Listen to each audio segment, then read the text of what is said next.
Hi, Ben. Hi, Nicola. How are you doing? Hi there. Alex.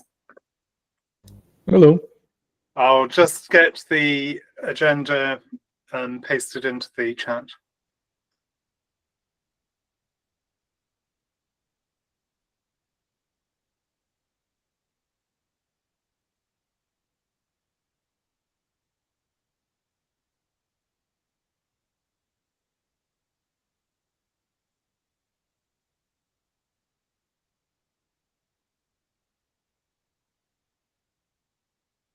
Quorum is 5 plus chair. The quorum is, as I understand it, Ben, the quorum is 6. So the chair is not necessary because you could elect a chair for the meeting.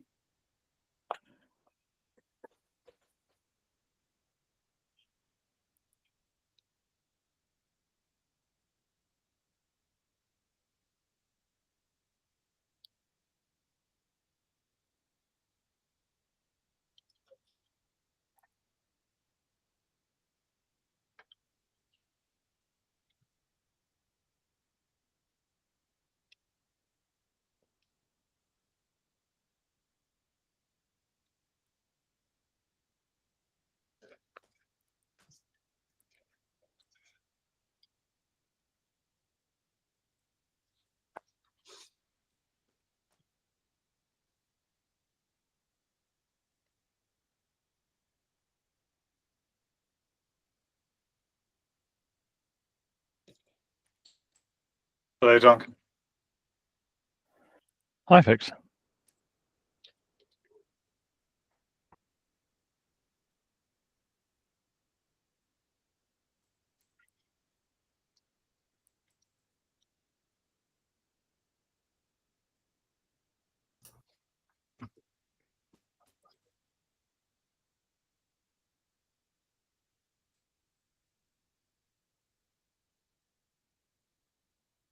Sorry, I'm late. Johnny shouldn't be far behind.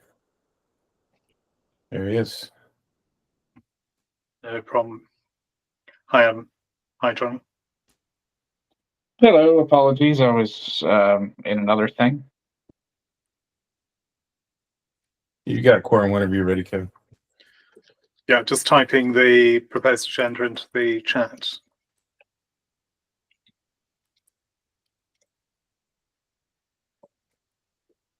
Great.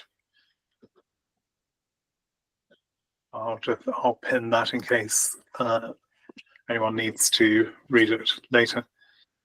So, welcome to the Technical Steering Committee meeting of the 23rd of July 2025. My understanding is the meeting is quorate, so we can take any decisions that require voting actions.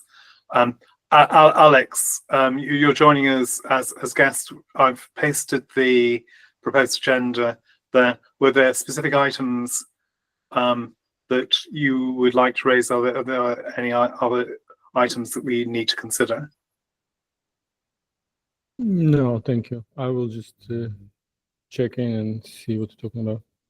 Right. And for the other, for the TSC members, is there anything we should add to that agenda or anything we should prioritize on the agenda? I believe I was supposed to put up a motion about connecting milestones and information to the treasury withdrawals in some way, shape, or form. Is that on today's agenda? But that was an action from last week, I think. Johnny. Yeah, unfortunately, I wasn't able to attend last week. So did it get picked up? No. But please do pick up on it. You need to propose the motion. Do you want? We can discuss that first, if you like. There's an item here on further discussion of contracts, milestones, deliverables. Well, the issue was, I think, that they didn't end up on the actual treasury withdrawals themselves as a part of the text. Is that right? So That's correct. So the motion, I suppose, is can we communicate to the board or whoever is responsible to create some form of linked document that's available for each of these treasury withdrawals, so that DREPs can actually be aware of what milestones have been drafted. Okay. So let's since we've kicked off with that, why don't we take that as the first agenda item? So Marcus had some points around milestones, deliverables, contracts. What I can say, Johnny, is I raised with the ISC on Monday the issue of basically the incompleteness of the Treasury withdrawals, because they do not include milestones and deliverables. The way that Intersect is progressing this is to set up off-chain contracts. It's not clear whether all the details of those off-chain contracts will be public or not. There is supposedly, I think Adam's been working on this, tooling to expose the milestones and deliverables to the DREPs.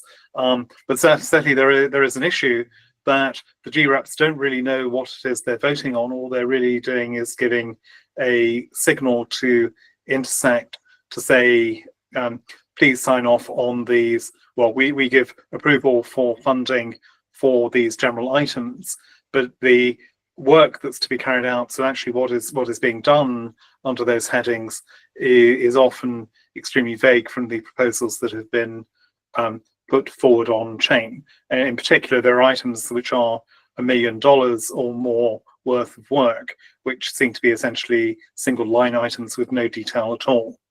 So there's quite a lot of money being put forward without any detail, and the DREPs are supposed to sign off on this. So there's clearly some kind of governance problem. Now, I raised that with, as I said, raised up the ISC on Monday, and the response from Jack Briggs was essentially on the lines of, well, we were rushing to get the Treasury withdrawals on chain. You can understand there's a push to put the Treasury withdrawals on chain, but I don't think that really justifies not giving people the information they need to make rational decisions about whether the funding should be approved or not. Adam, you've been heavily involved in this process in setting up the tooling. Do you have any updates on that?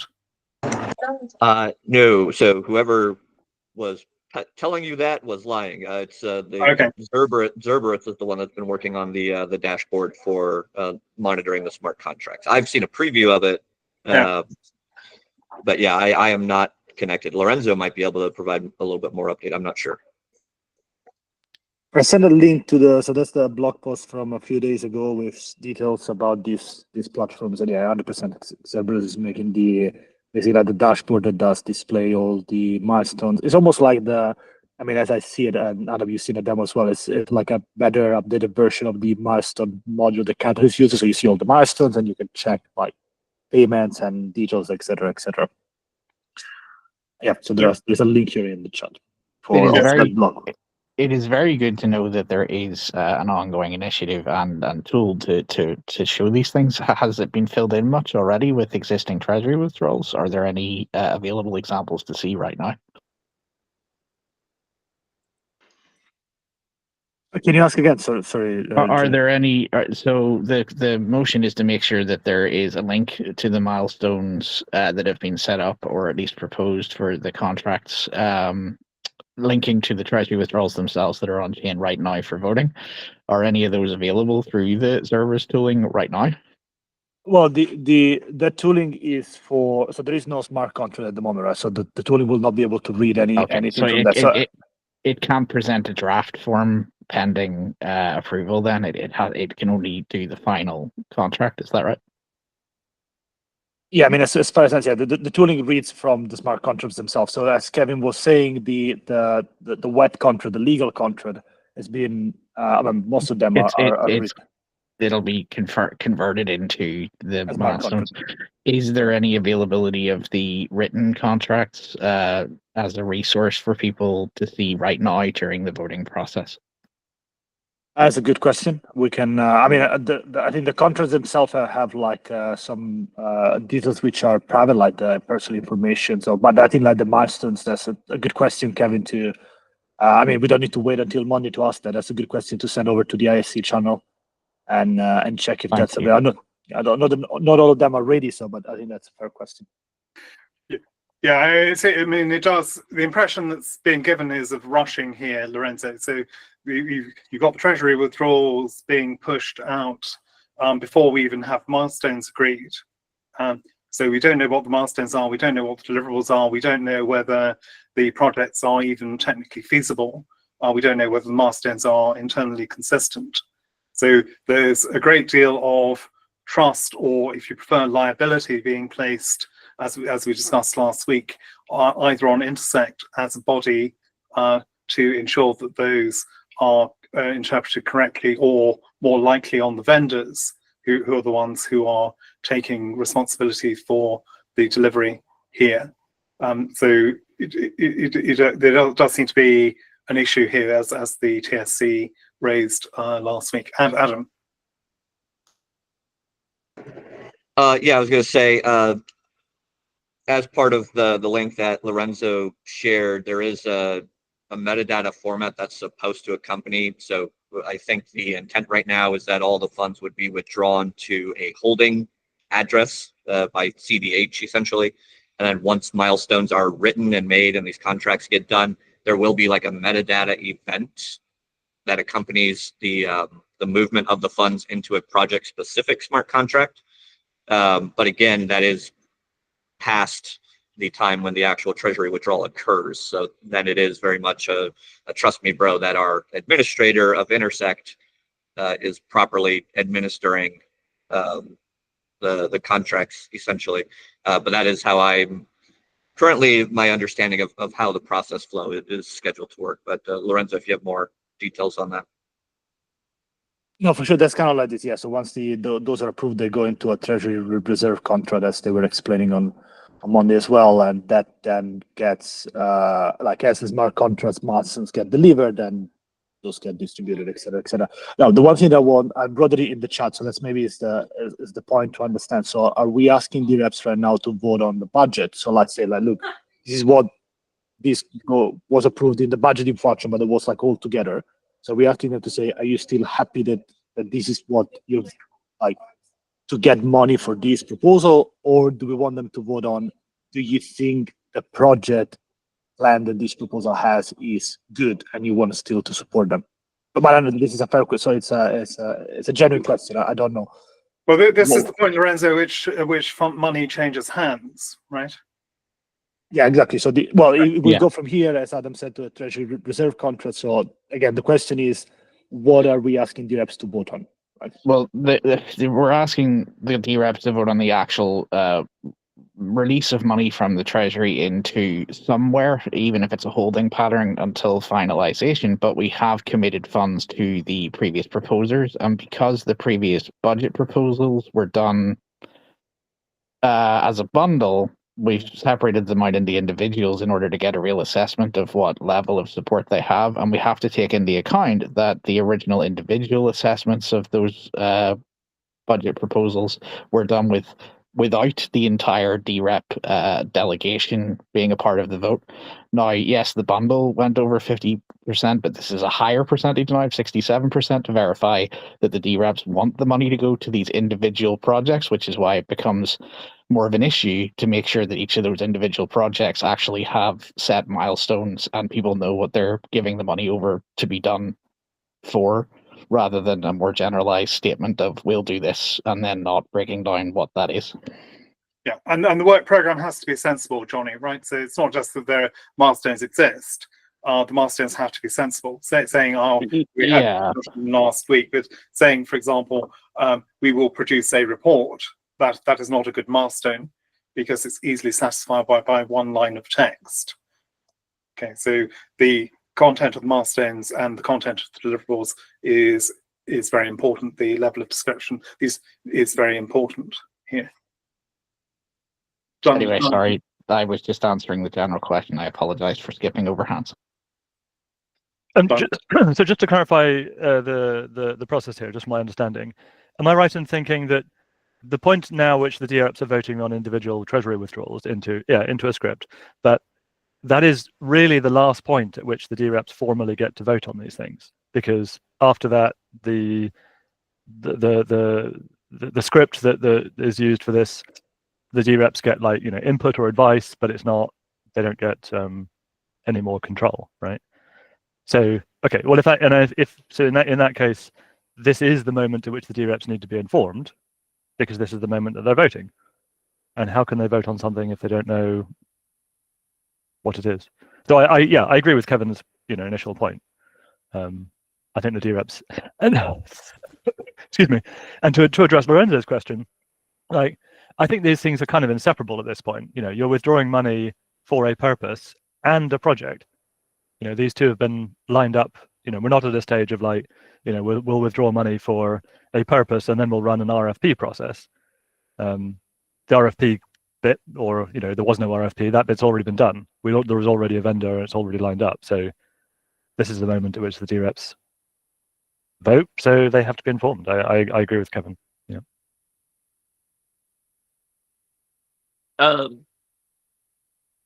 Is anyone else like mildly perturbed by the fact that the treasury withdrawals don't go directly to the smart contract? Like, isn't that the whole point of having them all separate, is so that they move into their own separate escrow contracts where people can approve milestones?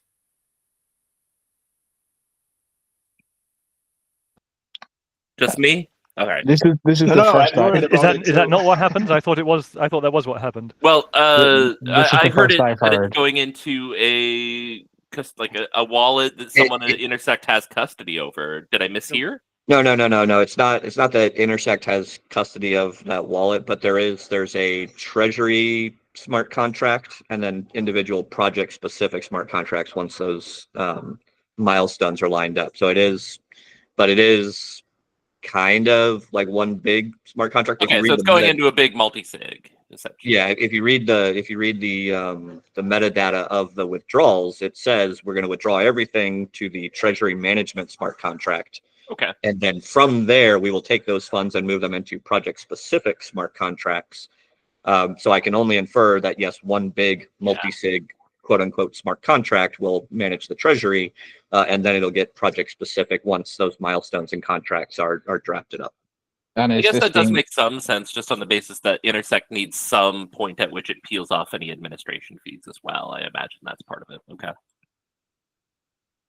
Well, is that the There reason, or shouldn't is be the, any Just administration for the fee. record, no Intersect is administration separately fees. funded. That's covered within Intersect's withdrawal. yeah?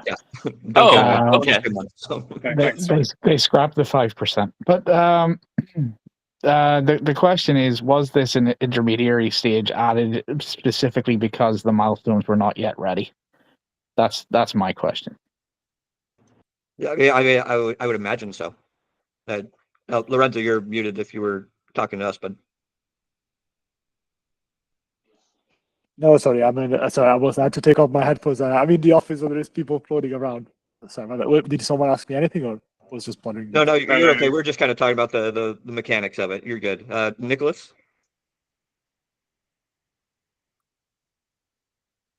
You're muted. Oh, Nicholas, you were showing as unmuted, but your headset is not transmitting any sound.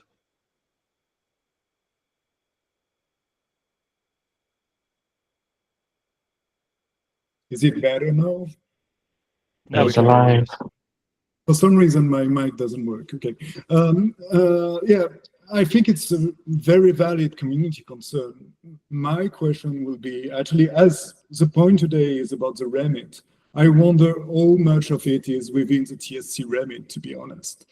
I do understand that from a community perspective, it would be nice to have milestone and to have an agreement that milestones are important to accept the treasury withdrawal. I'm just wondering if it's something that the TSC should discuss. If somebody can point me the link between the work that we are supposed to do within the TSC remit and this concern, I'm happy to think that it's a valid discussion and to continue discussing it. It's just that, to me, it sounds like something that, again, is very important for the community, but is probably out of scope for this meeting. If it's considered out of scope, I would like to ask, as a community member, where should I go to raise this concern outside of the TS? I totally agree. And what do we do when the DREPs come and ask us for opinions?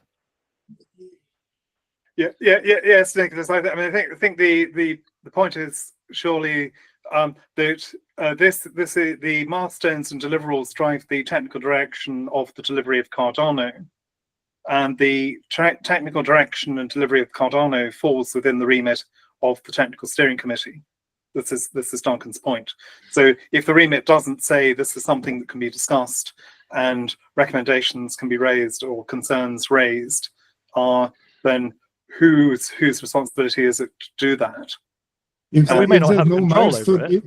But if there's no milestone, it can be actually wonderful feedback, meaning that it's probably too big of a chunk of work to be just one big chunk and have no milestone within it. If somebody asks us to give a feedback, it can be a valid feedback of the TSC, meaning that, well, maybe it's feasible, but due to the lack of milestone, we lack visibility on all this work will be performed. But nobody asked us to do this at this point. Well, it's a reasonably foreseeable thing, right? And if they can't see the terms, we can't see them either.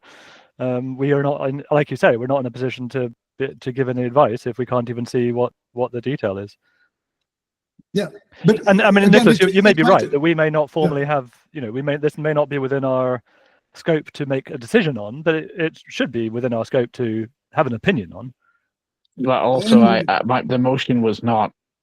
The motion was only to raise the concern that there is no, so that it is formally recorded. The motion was not to write the milestones or to be involved in setting them up. It was only to raise the issue. In this sense, I totally agree with you, Jenny, meaning that we need to understand who should be responsible for it and where this question should be asked. And maybe it's our duty as one of the committee of it raise this concern and say, okay, where should people should go and complain about this part of the process? Because it doesn't seem to be in our remit, but who is responsible for it? And we can escalate it, I think. It's just that maybe it's not something that we should discuss for, 20 minutes now.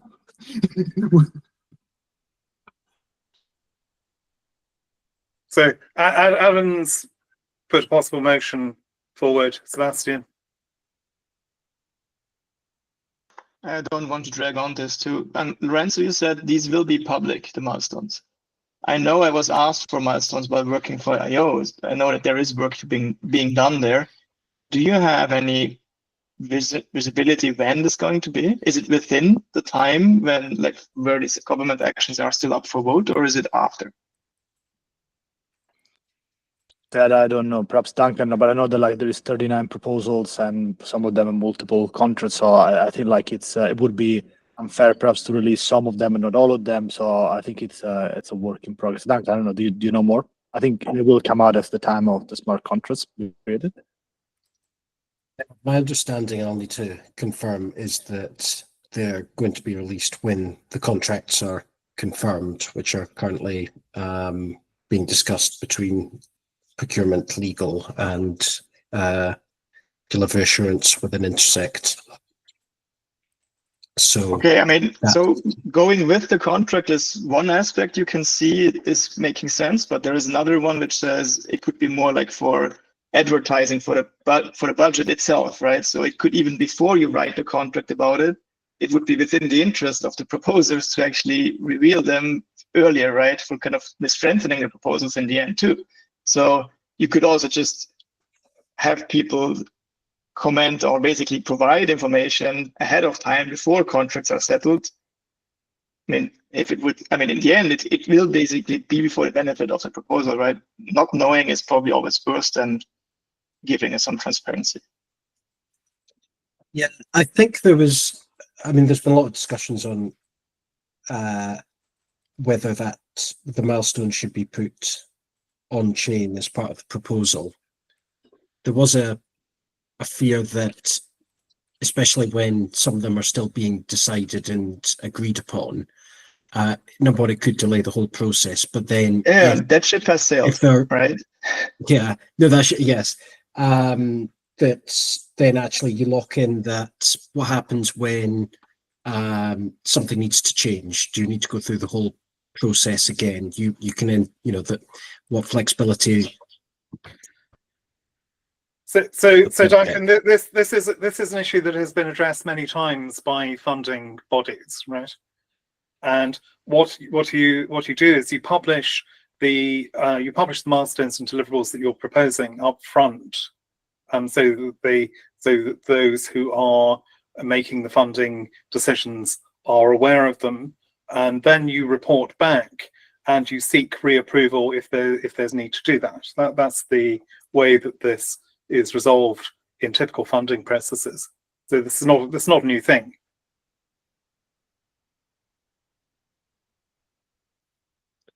Yes. So my point is basically, it's still better to, in the end, tie up things or tidying up things in the end.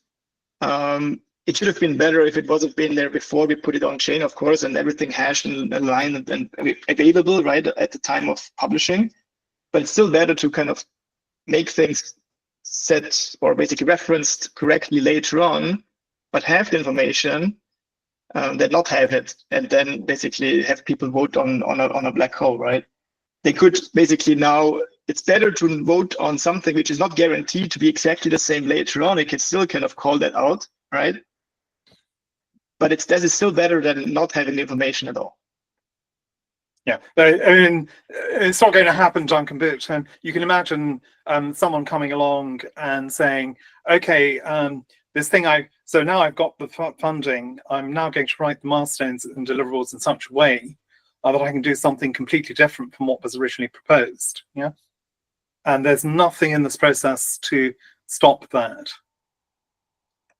I think exactly on this point, perhaps, Kevin, to think about this. So to bring it more to the high level, right? So the reps now have in front of them, basically, as I see it, just personally, the choice that they have is, look, someone is saying we aim to deliver X, right? And they say, like, we're going to deliver X for this reason, and we think it costs this much and it has that value, right? Does it really matter to the community, right, how that X is going to get delivered if the X is there? So, for example, if they look, I'm going to give you, I'm going to give you this mouse that I have in front of me, and I'm going to deliver it to you by next week, right? And it's going to cost you £10. Does it matter if I ship it via Hong Kong or I bring it to you at home? So meaning, like, as long as it gets delivered, so they don't have a chance to go in another direction. So what you said, I don't think it's 100%. So if I say I'm going to give you this mouse, Interset is responsible to say they said that they're going to give you this mouse, and that's the outcome that they need to achieve. They can't say, look, I'm just going to send you like a keyboard instead. So they don't have a chance to change the scope. I think what the rep care about at this moment is the scope valuable? Is the money that they're asking for make sense? And is for the betterment of the community? And if the problem is you can't judge whether the money that's being asked for makes sense without knowing exactly what is being delivered, and that requires you to know. You need a description of the deliverables and the milestones to be able to do that, Lorenzo. So that the community has already voted on the budget proposal, so they've already had the opportunity to vote. Yes, this is the general way. Now the point is you've gone beyond that stage, and what you're doing is you're now voting on the release of funds to support specific projects. So you move beyond the approval in principle to the approval in fact. Yeah, but you do know what will get delivered, right? So the big delivery will be X, again, the mouse. Then if in the middle of the mouse, you don't really know. I mean, you know at a very, very high level of detail. But yeah, sure. I mean, these things are technical, and the difference between something that's useful and something that's not can be a small difference in the requirements. I see your point. And if we never see the requirements, we can't comment on it. That's a problem. Milestone won't help with this. You will have smaller chunk. It won't give you a detailed specification of what will be implemented as well. So it doesn't solve the problems that you are trying to address. You need requirements and specifications and milestones. Yes, good luck with that. But yeah, ideally I agree, but it's Yeah, I know it very well because we're struggling with this. When we're starting a project, we have a very hard time defining what would be the target, and it's part of the problem. Okay, so it's very hard to sell actually, and Milestone can help with this risk because you can say, well, first provide a report, and then we will decide whether we continue or not, and we can ask for feedback whether we want to continue or not. But Milestone on its own won't really help. And again, if there's no milestone, I totally agree with Lorenzo. We can just consider that the fruit project is just one big chunk, and whether either we succeed to deliver this and we pay for it, or we don't, in which case there's no payment. It's a high risk. So conscious, as pointed out, of time and spending the time on this point, we should look at the other points too. Adam had put forward a possible motion. Do we want to consider that motion? So Adam had put forward a motion in the text. Do we have a seconder for Adam's motion, or Johnny, do you want to adapt Adam's motion? Can it be read out just for the recording? Yeah. The motion is the TSC recommends that GREP should not vote to withdraw funds for technical development budgets without milestones being available for their review and approval. That's what it's saying. So that's the motion for us to vote on now to see what the sentiment is from the TSC within court. I will second it to see what the opinion is. Yeah, I would raise it to vote. Okay, great. So we've got a motion. We've got a motion and a second. It says milestones and not deliverables. We could obviously. I think deliverables is actually more important. I mean, thinking about like a contract I've had with Intersect, yeah, I mean, milestones say how you get there, but ultimately the most important thing is what you're getting, and that is in the contract in the end, because that's like, in a way, that's the final milestone is, you know, all the deliverables put together, and you know, milestones are nice. Okay, so Adam, if we adapt that to say deliverables, or rather than milestones. Or deliverables and preferably milestones as well. Well, we could say milestones and deliverables. If there's only one milestone, is it enough? I mean, because it could be for a smaller project, and that's a decision. And that would be a decision for the DREPs to decide with that context that there is only one. It's the availability of the context that is being discussed rather than the quality of the context, because the quality is being judged by the DREPs themselves. So, Adam, Duncan's proposed an amendment to your motion. I mean, yeah, I agree.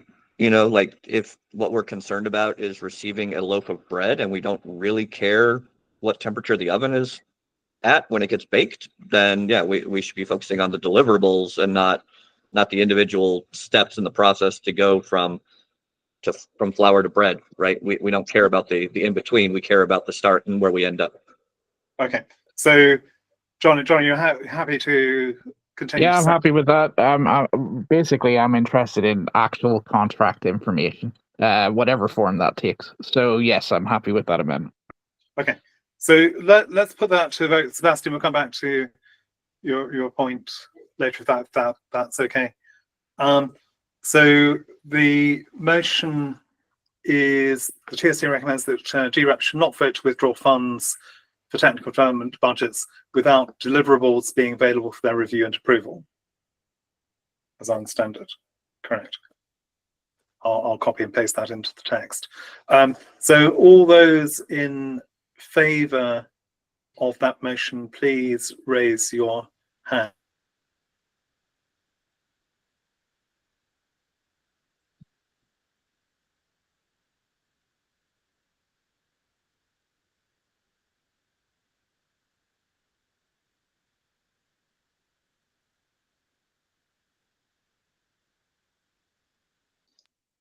I mean, you're muted if you're speaking.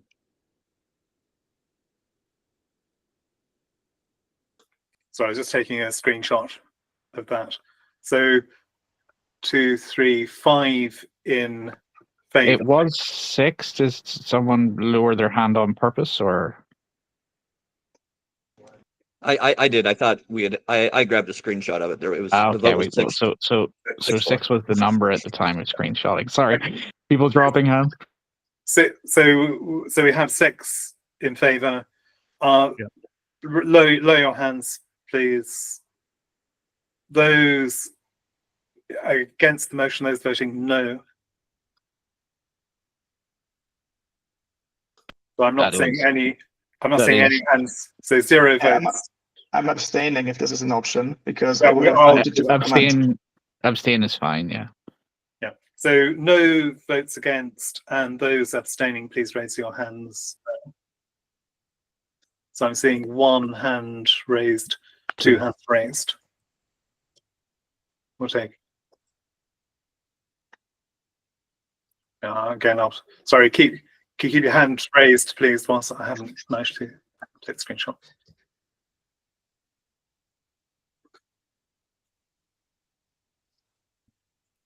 Okay, great. So that the motion, as I understand it, is passed by 6 votes for, none against, 2 abstentions.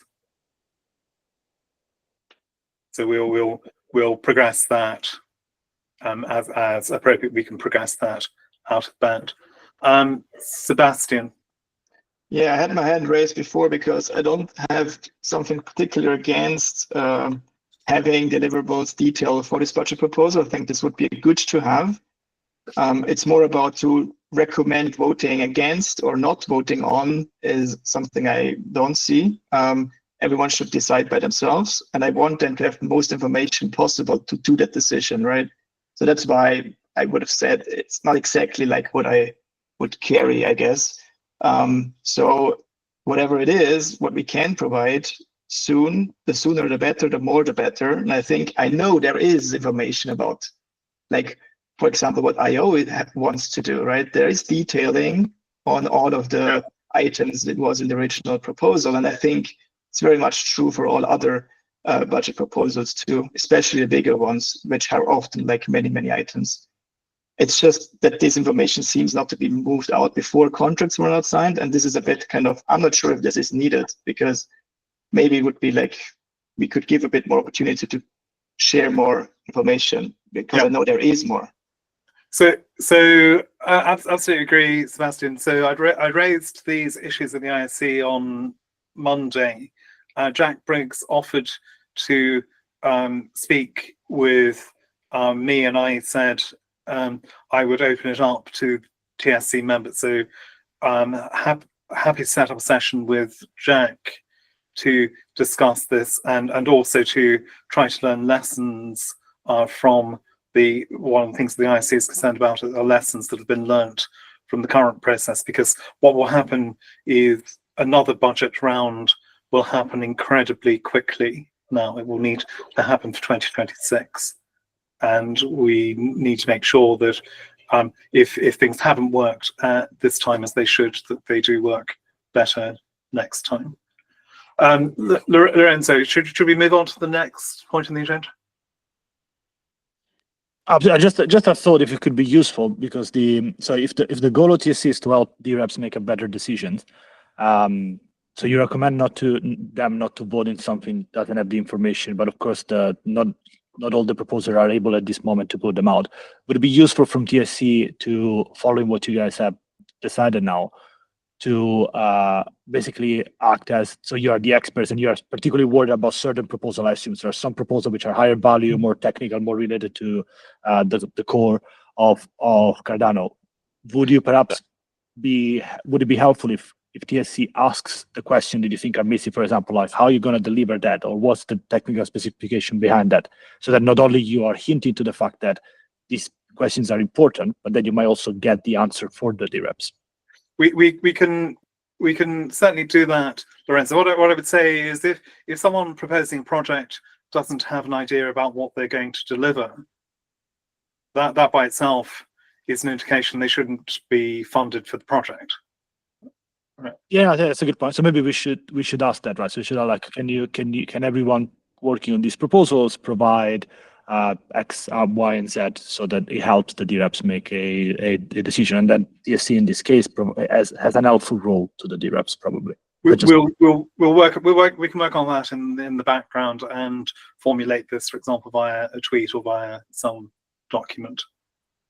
Johnny, do you want to? Yeah, just last thing. I think it's better to be more broad strokes and not specific, because as has already been raised, it may not be within the remit of the TSC to get into that level of weed. So it might just be a good general principle to state it is recommended to not vote on a proposal without context of what was written there, rather than start targeting individual proposals. It seems overreach. Should we move the discussion on to discuss the TSC remit? Yeah. Who would like to lead on that? Adam, you're raising your hand. I was actually, because the TSC remit also tends to be a kind of firebrand issue, advocating that we actually focus on like the protocol parameter change and some of these other potentially easier work items, and get those off of the agenda if we could. Is everyone comfortable with that? Okay, so you feel that some more discussion about the remit before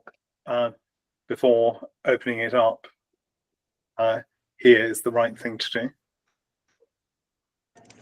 I mean, the remit seems almost as toxic as the budget at this point. And like a lot of these conversations seem to just be wasting valuable hours of my day and my life without getting much meaningfully accomplished. So I would like the TSC to do something productive if we can. Okay, so let's postpone that. We do need to.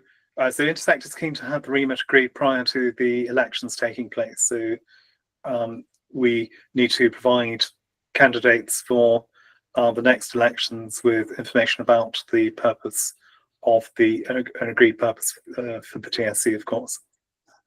But we can put that on one side. 2030 vision, I think we can close that off pretty quickly. It was presented to us last week. There's a slightly updated version that's been given. I think we're probably going to need a detailed discussion on that. Do we want to take that out of band? There's no immediate urgency on it. But what's been proposed is that we meet up again with the product committee and we have a detailed discussion. So I'm happy to organise such a meeting with Kyle, with Sam, and with others. And the members of the TSC those who would like are very welcome to participate in that. Great.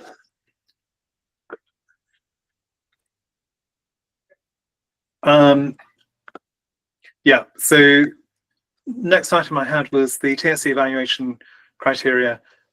These have been published for the DREPs to use text. Thank you for putting together the tweet. Would you be able to paste that into the chat? Please, I think you've given us a link to the tweet.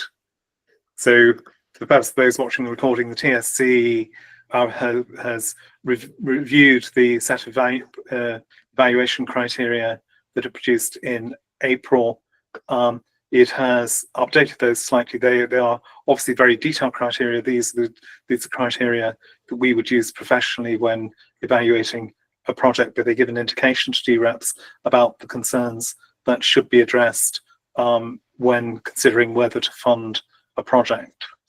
And we have published a tweet to that. Tex, has there been any reaction to that or not?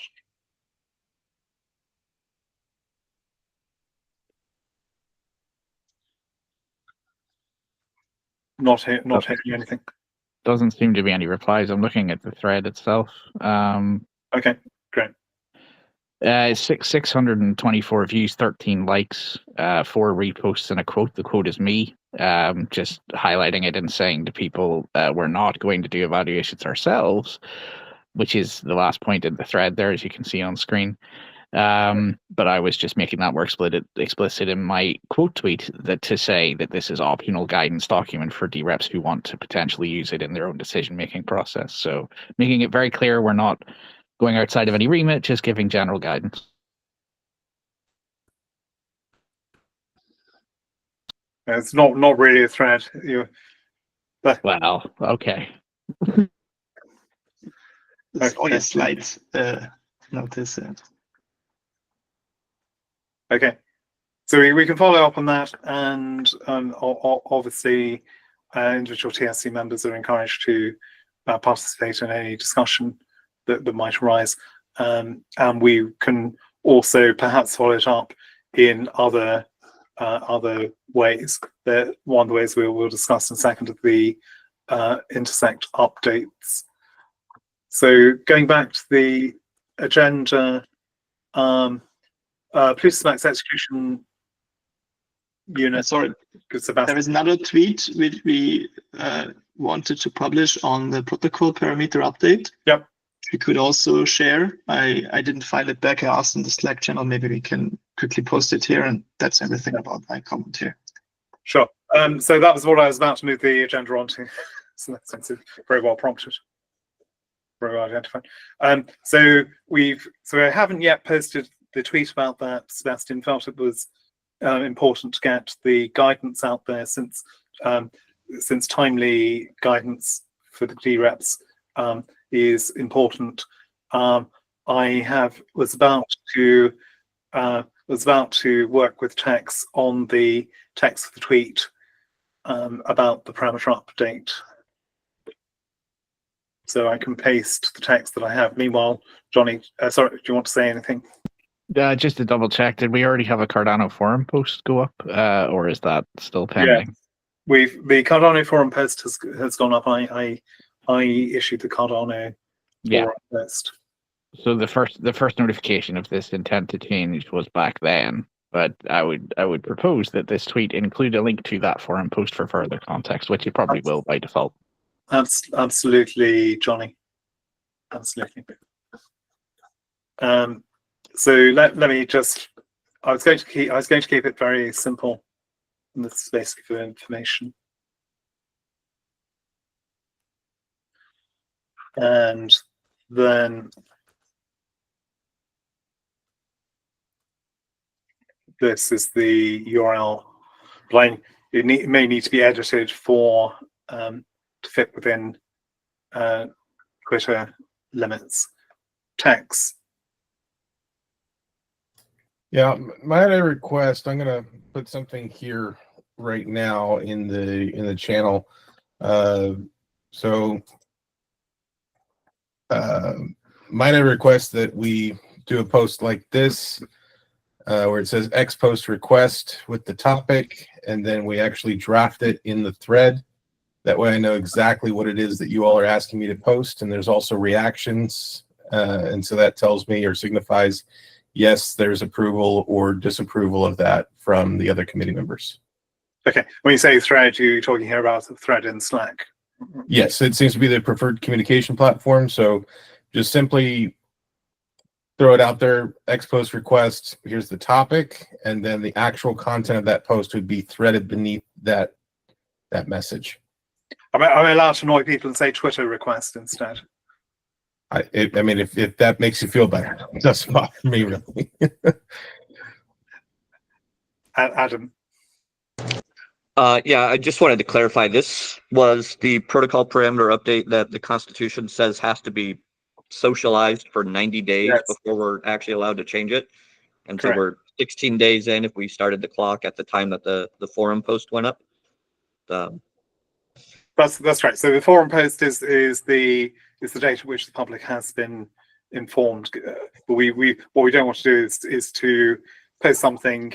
The parameter committee doesn't want to simply post something and in somewhere that people can't easily access. So what we want to do, obviously, is to promote this as widely as possible. Adam, give people a chance to. In the interim, does the TSC have the remit to request that Intersect proposes a change to the Constitution, lowering that number down to like 30 days? Because waiting 90 days, like if we need to change Buddhist protocol parameters, seems ridiculous to then have to wait another 30 days for a governance action. You're talking about 120 days a year just to change one protocol parameter. Like this seems really overly conservative, in my opinion, to wait 2.5 more months for the forum post that's getting 0 traction or 0 comments before we actually submit the change and just get more resources to our developers to build cool stuff on the blockchain. So I can give you the context of this, Adam. So I wrote the piece of text here after a discussion with the security researchers, and what I've written is so what's written with the 90 days. This was a compromise. So I had said, look, we might need to do things faster than this, and the security researchers were saying you really mustn't rush these changes. So in terms of what the constitutional remit is, my understanding is that the Parameter Committee has the guardianship of the guardrails, and that it coordinates with the Constitutional Committee to make proposals for amendments to the Constitution. Sorry, not the Constitutional Committee, the Civics Committee. Having 2 committees called CC is confusing. Sorry. Oh, there's more than 2. So the Civics Committee should have the responsibility for proposing changes to the Constitution, but the Parameter Committee has the responsibility for the guardrails, and this is a guardrail. So what we could do is we could raise this for discussion at the Parameter Committee. We could call in the security researchers and see. And I accept when this was set up, I don't think people expected the process to be quite so slow as potentially it is. So 90 days prior warning is maybe more than is absolutely necessary. Sebastian. Another aspect of this that is the enactment through government action also counting into the 90 days.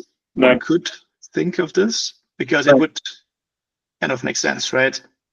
You have 90 days notice before it actually gets enacted earliest, right? Yeah. No, No.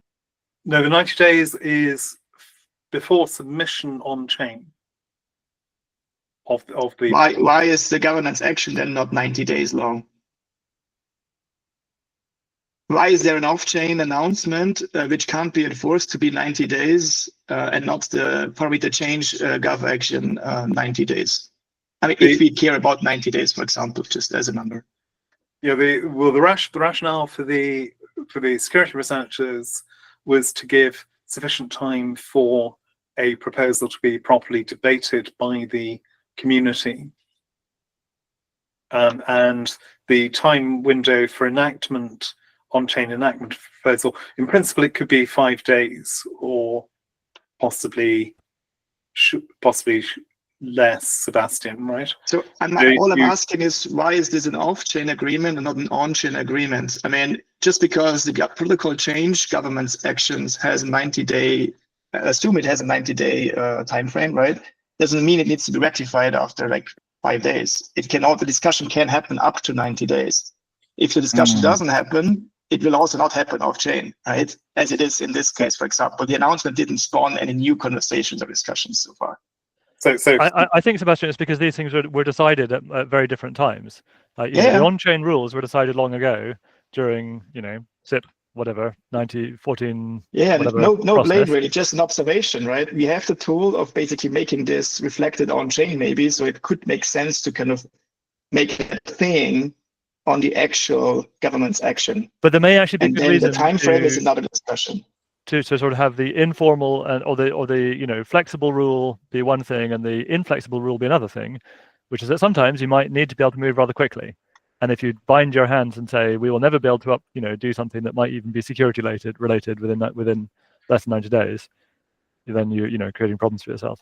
Yeah. So it may be sensible to have a slightly fuzzy human enforced convention on one hand, and then a hard enforced by the code rule on the other.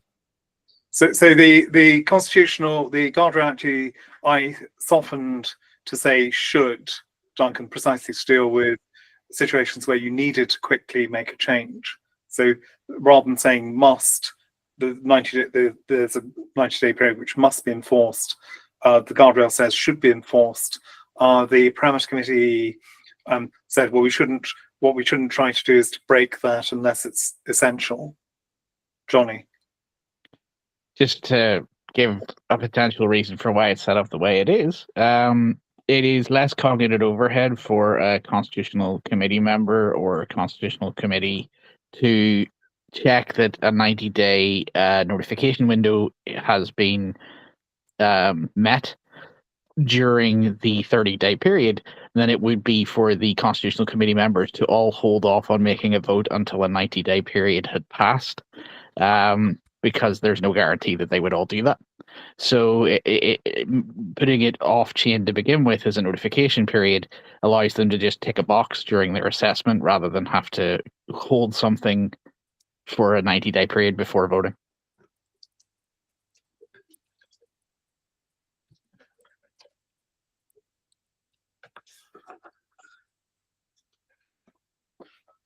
Okay, so let's pass that one down to the parameter committee. But the update here is the notification period has started, and what we need to do is we need to publicize this and to make sure that the community is aware of this. I don't think there'll be any major pushback on this particular issue. There's no technical concerns about it. So what we're doing here is to follow protocol rather than to do anything controversial. Sebastian. Can you maybe, is there a definition what passes as reasonable enough off-chain proposal, or kind of what needs to be part of the proposal? Is an idea enough, or is I think it's very elaborate how we did it here in this particular example, which is very concrete, exactly this way, even reversion plan and everything. Yeah, so the Constitution doesn't define the process. Okay, all it defines the requirements.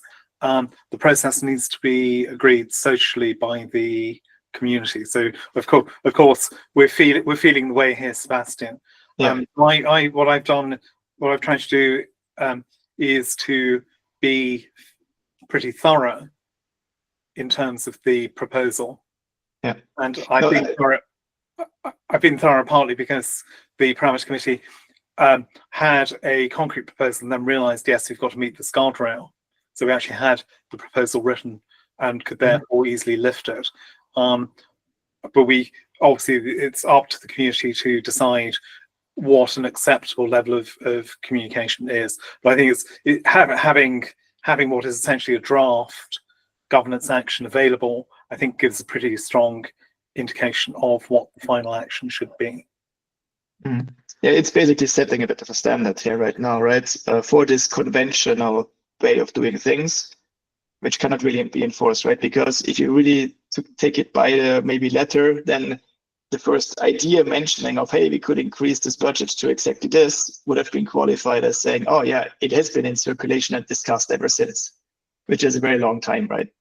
Yeah, I would be a bit wary of saying that, Sebastian, because it doesn't necessarily give people a chance to engage. So I think having something which is a formal notification, yes, we're going to make this change, actually is important, even if something has been discussed for a long time. Adam. Yeah, I mean, I'm just looking through the forum post for the first time myself, honestly, but like the benchmarking results have been out since April 1st. Yeah. So this thing has been foamating within the ecosystem for much longer than 90 days. Like, so yeah. I'm not sure, which date we draw the line on. The parameter committee recommended it at the beginning of May. The forum post got written 16 days ago for some reason. Like, which date is the correct one to start the 90-day clock on is kind of difficult. Yeah, I think the parameter committee wants to be make sure it's not tripped up over some regulation, Adam. So we took the date at which there was a formal notification of an intention as the date that we should start the clock ticking on. Okay.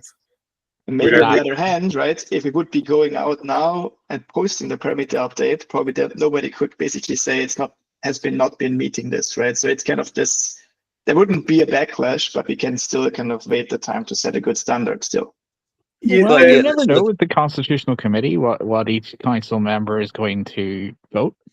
Yeah, that's the big question. Like, is there going to be a very precise constitutional committee member that wants exactly 90 days of forum posts, or they don't consider a Twitter post sufficient alert, you know? We So there is have a seen lot of such that. things happen previous to now. Okay. Conscious of the time, so I think we've had a good discussion there. We've got an action to pass back to the parameter committee to reconsider the guardrail. We might want to take input from the security researchers on that.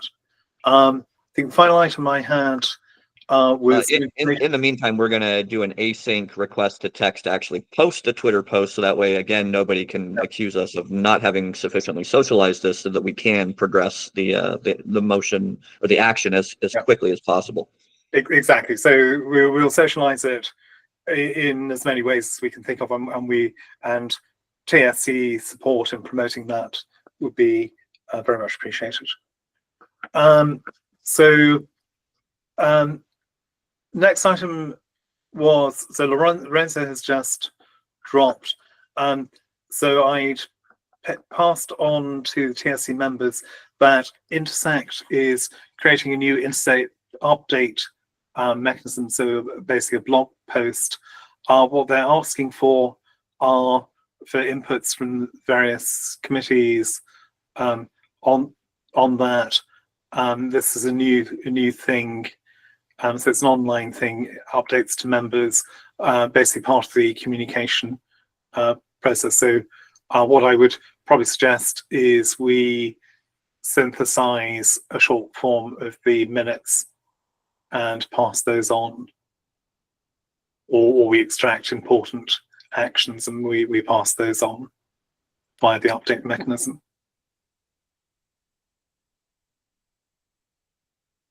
So I'll discuss with Tex and Christian how to do that. Tex is looking rather tired at this point in time.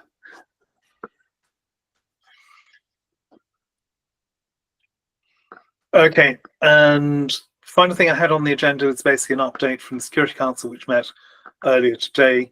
So one thing that was discussed was that Charles Morgan has left IOG. Charles Morgan has been the head of security for many years. The Security Council has approached IOG to determine who else could be a representative. I think they've approached you, Nicola, for a recommendation. Your name, Yes. Oh, but yeah, your name was mentioned. Maybe they're about. Oh. Maybe. Yeah, Christian- it's probably while I was away. So yeah, I didn't pay that much attention to Slack, unfortunately. I had Okay. other matter to deal with.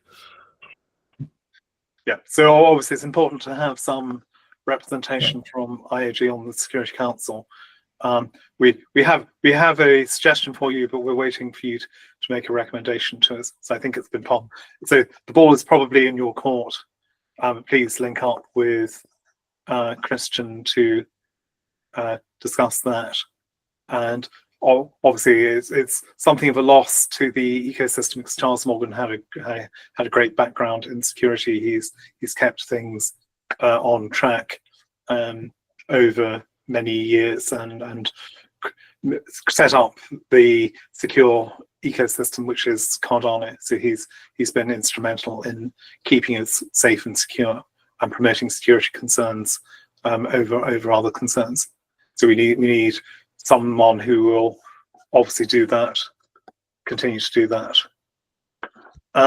The other thing is just to mention that I think I might have raised this before, that we are proposing to have a fire drill for the disaster recovery plan. So this is SIP 135 that Alex and I and Nick Clark and various others worked on. We had a discussion about that. We'll promote. I'm going to link up with Christian and and Nick later this week. What we're planning to do is to raise it at the SPO call, which is happening next week, and then we will aim to get people coordinated, probably with a view to running the first fire drill around September. What we're expecting to do is, what we plan to do would be to work with Mike Hornan on and to use SanchoNet as the test bed. What we don't want to be doing is to pull down test nets that people are using for real purposes, that is preview or pre-prod. Johnny? I'm running an SPO on SanchoNet myself, so I'll be able to take part in that, and I can also help write any like guidance documents for what people need to do if you need it. Great. So I might even invite you to this call on Friday if you've got time, Sebastian. Yeah, thank you.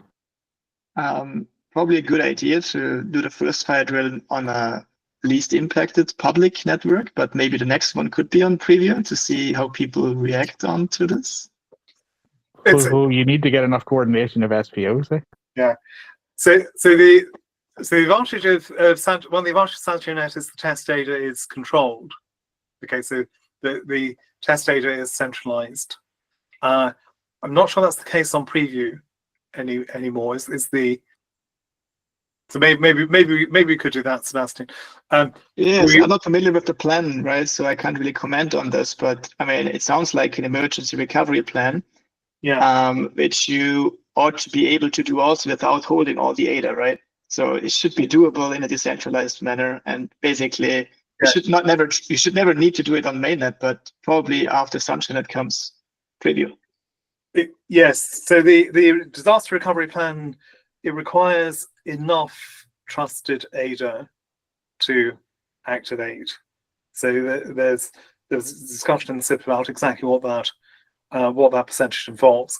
So yeah, so absolutely, we could use preview. We were just a bit wary of preview because we have in the past we have done things that have affected preview, and we've had complaints from people who've actually been using it to do real things. So what we don't want to be doing is to upset SPOs or DApp developers by tearing down something which they might actually be using. And the other consideration is to do it at a time when there's no major event happening, so that we have people available. So we might even run the fire drill 2 or 3 times with different groups of people, just so we can get that arranged. One of the things that we want is to set up the communication channels and to test the communication channels. So we think that's one of the things which is probably important, is how do you ring the fire bell? How do people answer the fire bell?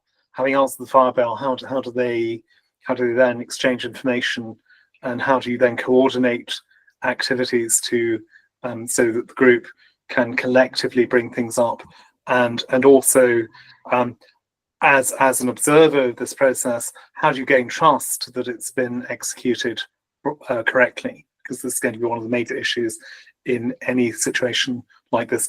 Heaven forbid it should really happen, but that will be a major issue. Is, well, you've restored Cardano, it's running again. Do we trust it? So we've got to make sure that we maximize the trust in the recovered system. Great. So thank you, everyone. Close off this meeting at this point in time, and I'll talk to you again shortly.